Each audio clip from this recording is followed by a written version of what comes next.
నేను ఈ ప్రభుత్వానికి చెప్పేది ఒకటే, మీరు ఈ 5 లక్షల కోట్ల ప్రభుత్వ ఆస్తి ప్రజల ఆస్తి, ప్రభుత్వ ఆస్తి అంటే ప్రజల ఆస్తి, దీన్ని సరైన పద్ధతిలో వినియోగించండి. పేదలకు ఇల్లు కట్టివ్వండి, మేము వ్యతిరేకం కాదు. ఈ భూములు వెనక్కి తీసుకోండి, కావాలంటే 50%, 60% వెనక్కి తీసుకోండి. గ్రీన్ ఇండస్ట్రీలు పెట్టండి, మేము వ్యతిరేకించట్లేదు. అట్లాగే ఐటీ పార్కులు పెట్టండి, మేము వ్యతిరేకించట్లేదు. కానీ పారిశ్రామికవేత్తలకు అడ్డికి పావుషేరుకు రాసిస్తాం. మీరు ఇష్టం ఉన్న అపార్ట్మెంట్లు కట్టుకోండి, మాల్స్ కట్టుకోండి, మీరు ఎంజాయ్ చేయండి.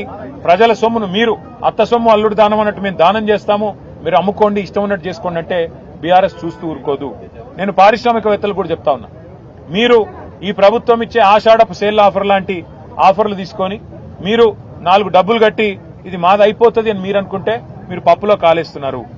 ఖచ్చితంగా మళ్లీ వచ్చేది బీఆర్ఎస్ ప్రభుత్వమే.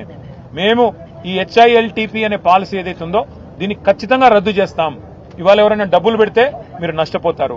ఇక్కడ కార్మిక నాయకులతో మాట్లాడినాం, వారు అంటున్నారు ఈ ప్రాంతంలో 3-4 లక్షల మంది కార్మికులు ఉన్నారు, మరి మేమెక్కడ పోవాలా అని వారు మాట్లాడుతున్నారు. అంటే నిజంగా ఒక పరిశ్రమను తరలించాలంటే కూడా కొంత ప్లానింగ్ ఉండాలి.